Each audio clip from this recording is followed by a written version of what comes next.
I knew something was wrong. Did not have any idea it was as serious as it was. John had had a physical in November, everything looked good, and the next thing we know, in January, things are taking a tumble. I remember how fatigued he had become, but I thought he's 55, 2 jobs is taking more out of him. I was feeling so bad that we needed to find out what was wrong. One good doctor after another looked out for us. That initial blood work showed something funny, and he got us to a hematologist. And I got a call from the nurse practitioner. She said, well, you have acute lymphoblastic leukemia. Called Amy and said, we're in for a little battle here. We're just grateful that we stopped and went and saw the doctor, because otherwise there would have been a morning he just didn't wake up. We quickly developed a routine and a plan of how we were going to support each other, but take care of Max, who at the time was a sophomore in high school. Amy and I have gone through a lot of medical stuff with our son Max. When Max was born, he was given less than a 5% chance of living, and he's a senior in college today. Really an inspiration to me. I got to the end of the second fairly strenuous chemo treatment without obtaining remission.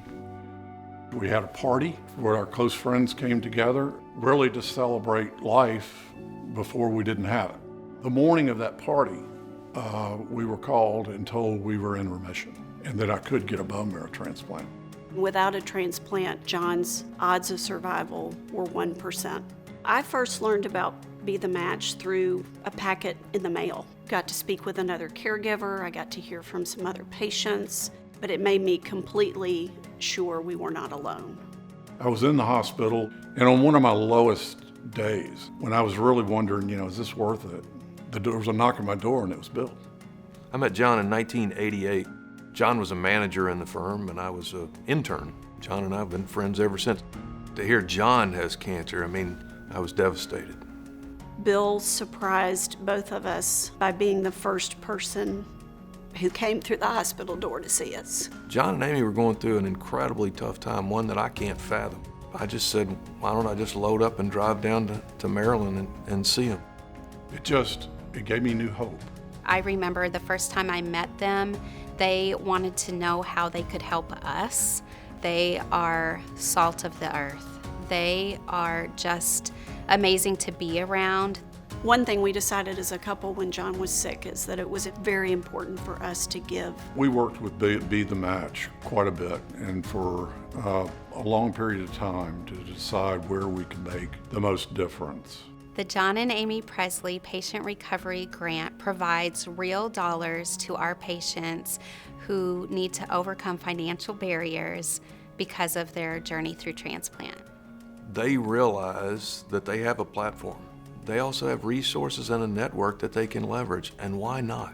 Amy serves as a leader on our foundation's comprehensive campaign committee and is a voice of a caregiver, which is incredibly important.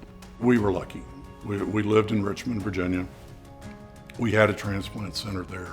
We had financial means to be able to focus on the disease and focus on recovery. So many people do have to relocate for at least 3 to 6 months. Those dollars can add up, and they can be extreme barriers, I think, to the healing process.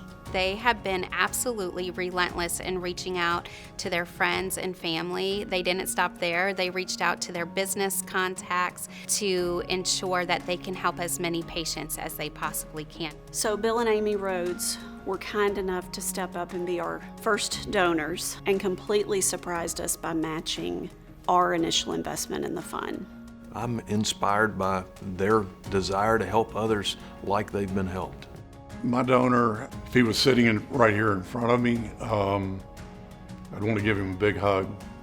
His dad died of leukemia at age 70. He has 2 sons. The oldest one is named Max, just like my youngest. If our fund can help somebody focus on the fight and not give up hope, that's why we established it.